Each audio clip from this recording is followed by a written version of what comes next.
امام بخاری نے نا فیصلہ کیا کہ نیشاپور میں جا کے مدرسہ بناتا ہوں۔ امام مسلم آپ کے شاگرد ہیں جنہوں نے مسلم شریف لکھی ہے، فرماتے ہیں جب نیشاپور امام بخاری آئے تو اتنا بڑا استقبال ہوا کہ میں نے اتنا بڑا استقبال دیکھا نہیں کبھی۔ امام بخاری نے وہاں مدرسہ بنایا، ہزاروں طالب علم آنے لگے، لیکن ایک منہ دیکھ دیکھ کے بندہ تھک بھی تو جاتا ہے نا۔ شروع میں بڑے ذوق سے لوگ آتے ہیں، پھر انہیں کمزوریاں نظر آنی شروع ہو جاتی ہیں۔ بچے سالن نہیں کھاتے، 4 دن ایک ہی روز کھانا پڑے تھے، پھر آہستہ آہستہ فرینڈ پہ بیٹھنے والے اینڈ پہ بیٹھنے لگ جاتے ہیں، ماحول بدل جاتا ہے۔ امام بخاری کے خلاف سازشیں ہونے لگیں۔ میں کسی عام آدمی کی بات نہیں کر رہا، پھر کہتا ہوں اس بندے کی بات کر رہا ہوں جنہوں نے قرآن پاک کے بعد وہ کتاب لکھی جسے امت نے سب سے صحیح کتاب بیان کیا۔ امام بخاری کے خلاف لوگ اتنے ہوئے، بادشاہ کو جا کے شکایتیں لگائیں، اور بادشاہ نے کہا آج کے بعد کوئی بخاری کے مدرسے میں درس میں حدیث پڑھنے نہ جائے۔ امام مسلم کہتے ہیں اتنا بڑا استقبال بھی میں نے دیکھا، اتنا بڑا استقبال میں نے کبھی نہیں دیکھا، اور وہ حال بھی میں نے دیکھا کہ امام بخاری پڑھانے والے تھے اور میں اکیلا پڑھنے والا تھا۔ ساری عمر ہی آٹا گد ہے، لکھاں کیتے نہیں پیڑے، اب وقت آیا ہی تے محمد بخشا کوئی نہیں ہو بیٹھا نیڑے۔ کدھر گئے عشق کے دعوے، کدھر گئے وفا کے جذبے، کدھر گئے وہ غلامی کی باتیں، کہاں گئے وہ لوگ جنہوں نے کہا تھا کہ ساتھ جئیں گے ساتھ مریں گے، تا دم آخری وفا کریں گے۔ چلے جاتے ہیں لوگ، معیار بدل جاتا ہے، سوچ بدل جاتی ہے، کہانیاں بنا لیتے ہیں، ذہن بنا لیتے ہیں۔ امام بخاری نے نیشاپور چھوڑ کر ارادہ کیا کہ میں بخارا چلا جاؤں اپنے شہر۔ سنو یہ درد کی داستان ہے لوگوں، سنو اس بندے کی بات کر رہا ہوں جس کا نام جپتی ہے دنیا۔ امام بخاری بخارا آئے، پھر بڑا استقبال ہوا، پھر بہت بڑا مدرسہ بن گیا۔ یہ وہ بندہ ہے جن کے بارے میں نبی پاک علیہ السلام فرماتے ہیں اسے میرا سلام کہنا۔ یہ وہ شخص ہے کہ شیخ ابو زید کہتے ہیں میں نے خواب دیکھی تو حضور نے فرمایا مجھے کب تک شافعی کی کتابیں پڑھتے رہو گے، میری کتاب کیوں نہیں پڑھتے؟ یا رسول اللہ صلی اللہ علیہ وسلم میں صدقے جاؤں، قربان جاؤں، میں لفظوں پہ بھاری جاؤں، سونے آپ کی کتاب کون سی ہے؟ فرمایا بخاری شریف پڑھا کرو، وہ میری کتاب ہے، جن کی لکھی کتاب وہ میرے محبوب کی کتاب ہے۔ بخارے میں بڑا استقبال ہوا، لیکن پھر بخارے کے سربراہ نے کہا، سردار نے کہا، خالد بن زہلی جو امیر تھا بخارے کا، امام بخاری کا تو خیال تھا میں اپنے شہر آ گیا ہوں، اس نے کہا جی میرے بچے کو گھر آ کے پڑھایا کریں۔ آپ فرمانے لگے یہ نبی پاک کی حدیثیں میں نے رسوا نہیں کر سکتا، جہاں سارے لوگ بیٹھتے ہیں تیرا بچہ بھی وہاں بیٹھے۔ لوگوں کو پتہ ہی نہیں لوگ کس طرح کی سازشیں کرتے ہیں۔ اس نے کہا جی ٹھیک ہے میں اپنا بچہ بھیج دوں گا، پر جس وقت میرا بچہ کلاس میں ہو اور کوئی بھی نہ ہو، اکیلا میرا بچہ۔ امام بخاری فرمانے لگے اگر کوئی اور آ کے کہے کہ میں نے بھی حضور کی حدیث سنی ہے تو میں کیسے منع کروں؟ ساروں کے بیچ بیٹھ کے پڑھے، یہ حضور کے دین کا فیض ہے، یہ بڑا وسیع ہے، جو آئے گا ملے گا۔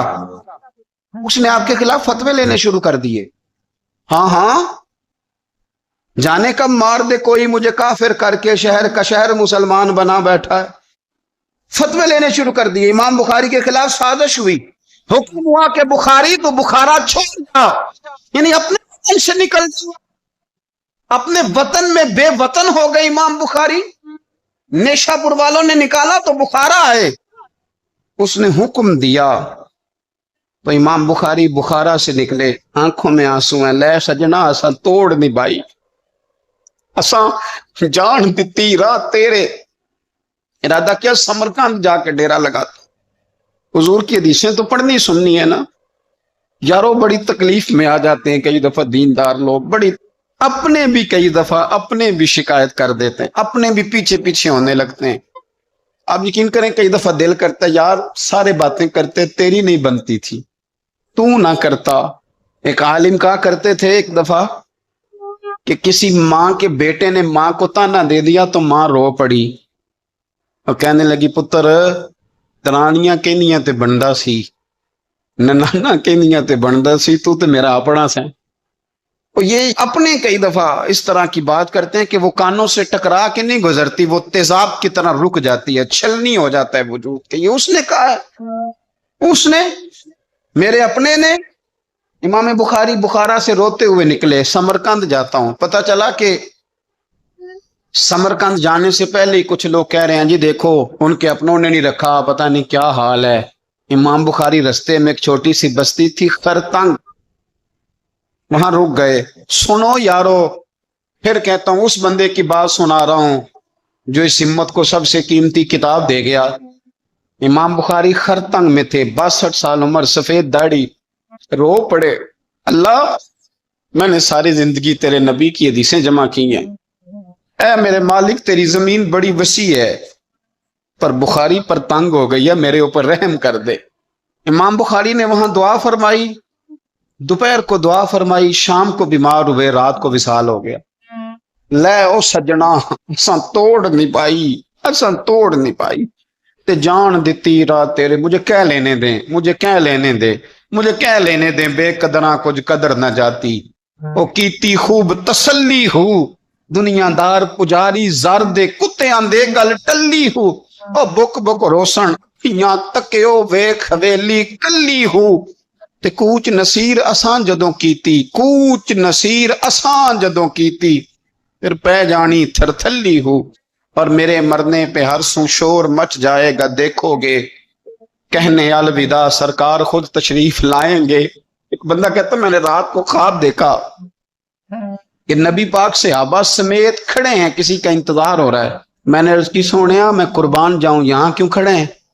تو فرمایا بخاری آ رہا ہے، بخاری آ رہا ہے۔ دنیا والے بھول جائیں پر جن کی بندہ نوکری کرے وہ کیسے بھول جائیں؟ اور ویسے بھی اگر مالک کو پتا ہو نا میرا خادم ٹھیک ہے، مالک اور غلام کا تعلق مضبوط ہو، تو دنیا جو مرضی کہتی پھرے۔ میرا آپ سے مشورہ ہے کبھی بھی دین کے لیے کچھ کرو تو بندوں سے نام نیکی کی امید نہ رکھنا، اگر آپ کو اجر لینا ہے تو رب رسول اجر عطا کریں گے۔ وہ شخص کہتا ہے میں نے اٹھ کے دیکھا، میں نے اٹھ کے صبح پتہ کیا تو وہ وہی وقت تھا جب مجھے حضور کی زیارت ہوئی، جس وقت امام بخاری کا انتقال ہو گیا۔ لوگوں نے آپ کو دفن کیا تو قبر کی مٹی سے خوشبو آنے لگی، لوگ تبرکن مٹی لے جانے لگے۔ سمرقند کے لوگ بارش نہیں ہوتی تھی، قحط پڑ گیا، سارے کٹھے ہو کے امام بخاری کی قبر پہ گئے تو اللہ نے بارش عطا فرما۔ اتنا بڑا آدمی لیکن بے قدراں کچھ قدر نہ جاتی۔ دو باتیں آپ نے اس گفتگو سے یاد رکھنی ہے، ایک تو بندوں سے اجر کی امید نہ رکھیں، یہ چھوڑ دیں کہ بندے واہ واہ کریں گے تو میں نے کام کرنا۔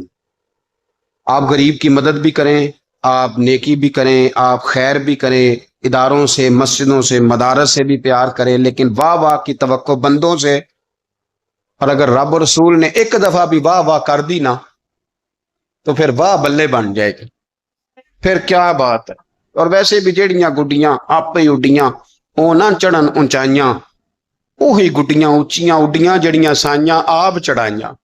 اس لیے ایک بات تو یہ کہ اجر اللہ رسول سے امید ہے، اور دوسری بات یہ یاد رکھ لیں کہ سونا وہی ہے جو سونے کی باتیں کرتا ہے، میٹھی بات اسی کی ہے جو مدینے والے کی حدیث بیان کرتا ہے۔ سرکار کی باتیں یاد رکھیں، سرکار کی باتیں کریں۔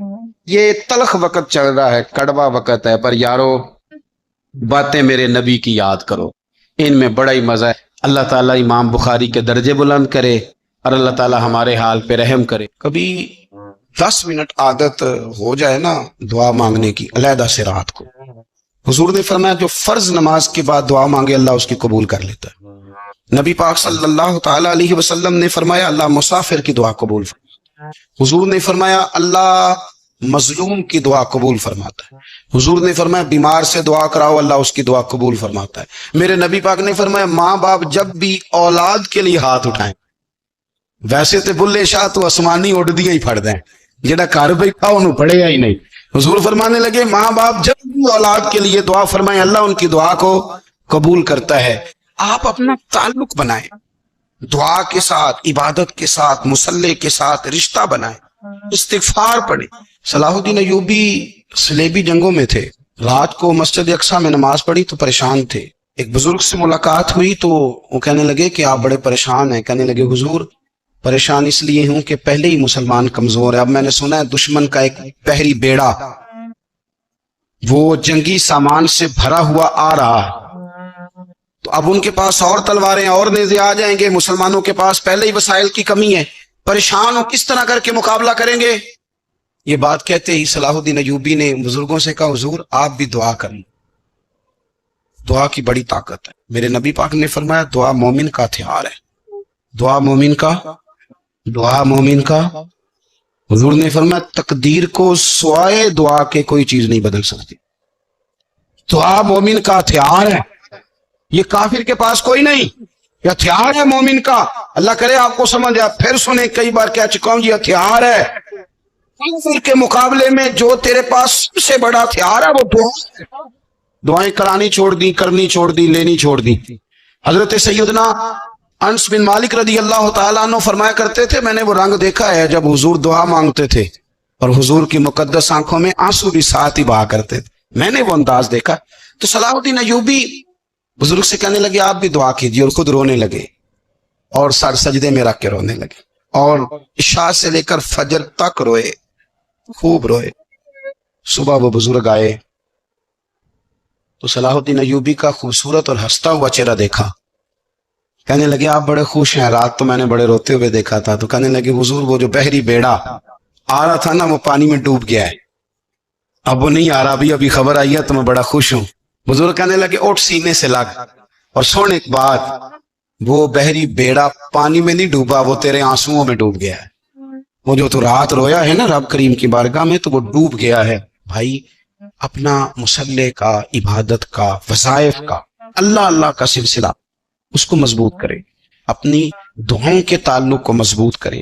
دعائیں بڑے انقلاب برپا کر دیتی ہیں۔ ہم تھوڑے تھوڑے نا جب سے خشک ہوئے ہیں نا، خشک، اور میری تو جماعت ہی صوفیاء کی جماعت تھی، ہم تو داتا علی اجمیری کی جماعت سے، ہم تو خواجہ اجمیری کی جماعت سے، ہم تو شیخ احمد فاروق سرہندی کی جماعت سے، ہم تو صوفیاء کی جماعت۔ ہماری جماعت نے بھی وہ تعلق جو ہمارے بزرگوں نے بنایا۔ بزرگ اللہ کے قریب کیسے جاتا ہے؟ ہمارے یہاں نا بہت سارے لوگ کہتے ہیں جی نظر ہو گئی تو کام ہو گیا۔ بھائی جو بخاری مسلم میں طریقہ ہے نا اللہ کا قرب پانے کا، وہ تو نفل ہے۔ نبی کریم علیہ الصلوۃ والسلام نے فرمایا بندہ نفلوں کے ذریعے رب کے قریب جاتا ہے، اور اتنا قریب جاتا ہے کہ پھر اللہ اس کی زبان بن جاتا ہے، اللہ اس کی آنکھیں بن جاتا ہے، کان بن جاتا ہے، ہاتھ اور پیر بن جاتا ہے۔ تو یہ تو عبادت ہے، یہ تو اللہ کی بارگاہ کی حاضری ہے جو آپ کو اللہ کے قریب کرے گی۔ تو نماز کو اہمیت دے کے ادا کریں، نمازیں موبائل بند کر کے ادا کریں۔ لیکن نا کچھ لوگ کہتے ہیں مجھے ٹائم نہیں ملتا نماز کا، تو میں کہتا ہوں یہ آپ نے بڑی جرت کی بات کی ہے۔ مجھے کو میرا پیر بھائی کہہ دینا میرے پاس ٹائم نہیں آپ کو ملنے کا، تو میں کہتا ہوں آج کے بعد آنا ہی نہ۔ تو کیا سمجھتا ہے تو بہت بڑا آدمی ہے، تیرے پاس ٹائم نہیں ہے اور ہمیں ملنے کا ٹائم، موج کر۔ آپ نے اللہ رسول کو کہہ دیا ٹائم نہیں۔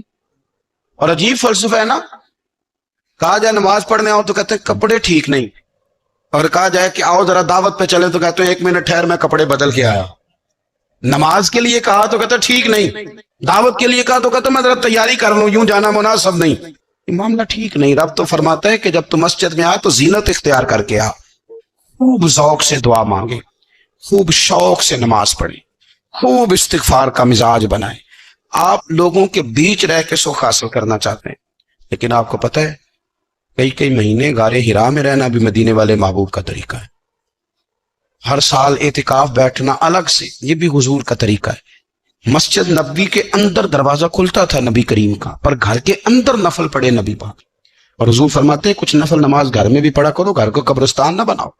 ہمارا گھر اللہ کے ذکر سے آباد ہوگا۔ ہمارے ہاں انسان چونکہ انسانوں سے مل کے زندگی گزارتا ہے، اور اللہ تعالیٰ نے انسانوں کو درجوں کے تعلق سے فضیلت بھی عطا فرمائی ہے۔ کسی کو بیٹا بنایا ہے تو کسی کو باپ بنایا ہے، کسی کو چھوٹا بھائی بنایا تو کسی کو بڑا بھائی بنایا۔ اللہ تبارک و تعالیٰ نے درجوں کے تعلق سے فضیلت دی، استاد بنا دیے، بزرگ بنا دیے، عالم بنا دیے، اللہ نے فضیلت دی۔ ایک فضیلت وہ ہے جو اللہ نے دی، اور کچھ خیال لوگوں کا اپنا ہے کہ مجھے فضیلت ملنی چاہیے، میرا اعزاز ہونا چاہیے۔ اس میں پھر یہ ہوتا ہے کہ ایک تو انسان اس ارادے کی بنیاد پر کمزور ہو جاتا ہے، ایسی حرکات بھی کر جاتا ہے جس پر اس کا دل اور اس کا ضمیر اسے ملامت کرتا ہے، لیکن اسے شہرت چاہیے ہوتی ہے، وہ بھاگتا پھرتا ہے۔ کئی دفعہ یوں بھی ہوتا ہے کہ مقصود چونکہ شہرت ہوتی ہے، مقصود چونکہ دنیا داری ہوتی ہے، تو پھر دوسروں کو تکلیف دیتا ہے، وہ زبردستی عزت مانگنا، لوگوں کو تکلیف میں مبتلا کرنا، اور خیال کرنا۔ مطلب دو قسم کے داماد ہوتے ہیں، ایک داماد وہ ہوتا ہے جس کے بارے میں پتہ ہوتا ہے کہ پھڈا بہت زیادہ ڈالتا ہے، چائے بھی لیٹ ملے تو شور کرتا ہے، تب وہ سسر جو ہے وہ اپنے بچوں کو اگر کسی موقع پر اس صاحب نے آنا ہو تو بٹھا کر کے پہلے کہہ دیتے ہیں کہ مہربانی کرنا اس شریر کا ذرا خیال رکھنا، 2 دن گزر جائیں بیاہ کے یا کسی اور تقریب کے تو ذرا سکون رہے گا، اس کا خیال رکھنا۔ دوسرا جو ہے وہ نفیس آدمی ہے، اس کو کوئی پریشانی نہیں، اس کو پتہ ہے کہ روٹی گھر بھی ملتی ہے، یا میں مہمان آیا ہوں تو اب اس کے رشتہ دار وہ کہہ رہے ہوتے ہیں کہ اس کی خیر ہے، یہ تکلیف نہیں دیتا۔ اب یہ جو صاحب ہیں یہ کہتے ہیں جناب میں نے ہر چیز کھینچ کے رکھی ہوئی ہے، میں جاتا ہوں تو سب کچھ سیدھا ہو جاتا ہے۔ وہ بھائی آپ کے شر سے بچ رہے ہیں لوگ، آپ جو اذیت دیتے ہیں اس سے بچ رہے ہیں، آپ کو عزت نہیں دے رہے۔ عزت تو وہ دوسرے کو مل رہی ہے جس کے بارے میں کہا جا رہا ہے کہ یہ اچھا آدمی ہے، یہ تکلیف نہیں دے رہا۔ تو ہم نے عزت کے حصول کے لیے، شہرت کے حصول کے لیے، اپنا آپ دکھانے کے لیے اپنے آپ کو کمزور کرنا شروع کر دیا۔ بہت ساری جگہوں پر یوں محسوس ہوتا ہے کہ یہ آدمی شاید منت کرے گا اور شاید یہ ہاتھ باندھے گا کہ مہربانی کرو میرا بھی نام لے لو کسی طریقے سے، اور بڑے بڑے لوگوں کو یہ بیماری لگ جاتی۔ اللہ تعالیٰ نے مالی طور پر، علمی طور پر قوت بخشی ہوئی ہے، اعزاز دیا ہے، لیکن وہ اس خوف کا شکار ہیں کہ میری عزت نہیں ہے، کچھ 4 بندے میرا نام لے لیتے نا۔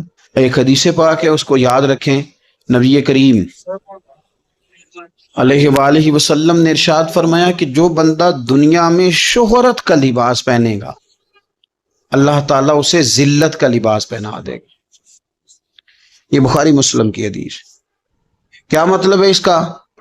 کہ وہ جس رستے پہ چل رہا ہے نا کہ میں یہ کام بھی کروں تاکہ میرا نام ہو جائے، یہ کام بھی کروں میرا نام ہو جائے، فلانا بھی کروں تو میرا نام ہو جائے، چونکہ مقصود نام ہے، اس نے لباس پہن لیا ہے شہرت کا، ارادہ کر لیا ہے شہرت کا۔ مانا یہ کہ اس نے اپنے اوپر طاری کر لی ہے، جس طرح لباس پورے وجود پہ ڈھانپ لیتا ہے اس طرح اس نے شہرت ہی شہرت اپنے اوپر طاری کر لیا، تو پھر رب اسے رسوا کر دے گا۔ دیکھیں میں آج جو بات خاص کر کے عرض کرنا چاہ رہا ہوں، میں یہ سمجھتا ہوں کہ اس میں زیادہ دینداروں کو ضرورت ہوتی ہے بچنے کی۔ ایک بندہ اس نے حج کیا ہی نہیں تو اس نے حفاظت کیا کرنی، لیکن جس نے حج کیا ہے اس نے اپنے حج کی حفاظت بھی کرنی۔ ایک صاحب یہ ہیں کہ جنہوں نے دین کا نام لیا ہی نہیں، اور ایک وہ صاحب ہیں جنہوں نے یہ کہا ہے کہ میں باشرہ ہوں، میں امامے والا ہوں، میں داڑھی والا ہوں، میں کرتے والا ہوں، میں فلاں صاحب۔ تو آپ بجائے اس کے کہ بغیر داڑھی والے پر طنز کر رہے ہیں، آپ نے اپنے آپ کو محفوظ کرنا ہے، ان چیزوں کی آپ نے حفاظت کرنی۔ دیندار لوگوں کی تو اب ساری چیزیں اس طرح ہائی لائٹ ہونے لگی ہیں، دکھاوا ہونے لگا، یعنی دعا مانگ رہے ہیں تو فوٹو الگ ہے، نماز پڑھ رہے ہیں تو فوٹو الگ ہے، یعنی آنسو کسی شخص کے آ گئے، کسی شیخ کے، کسی پیر صاحب کے، تو وہ آنسوؤں پر فوکس کر کے لوگوں نے اس کو بھی بیچا میڈیا پہ، فلانا آدمی رو پڑا، فلانے آدمی نے رلا دیا۔ یہ تو اللہ کے ساتھ رشتہ ہے بندے کا، اب اس کو بھی فار سیل کریں گے، اس کو بھی۔ حضرت عمر فاروق رضی اللہ تعالیٰ عنہ مسجد میں تشریف لائے تو ایک صاحب بیٹھ کر بڑے زور سے رو رہے تھے، لوگوں کے بیچ اللہ کو منا رہے تھے، درد کی بات کر رہے تھے، سوز کی بات کر رہے تھے، اللہ معاف کر دے، اور تڑپ رہے تھے، اور مجمع بڑا تھا اور ہر آدمی پلٹ پلٹ کے انہی کی جانب دیکھتا تھا۔ تو سیدنا فاروق اعظم رضی اللہ تعالیٰ عنہ نے آج جلال نہیں فرمایا، آج پیار فرمایا۔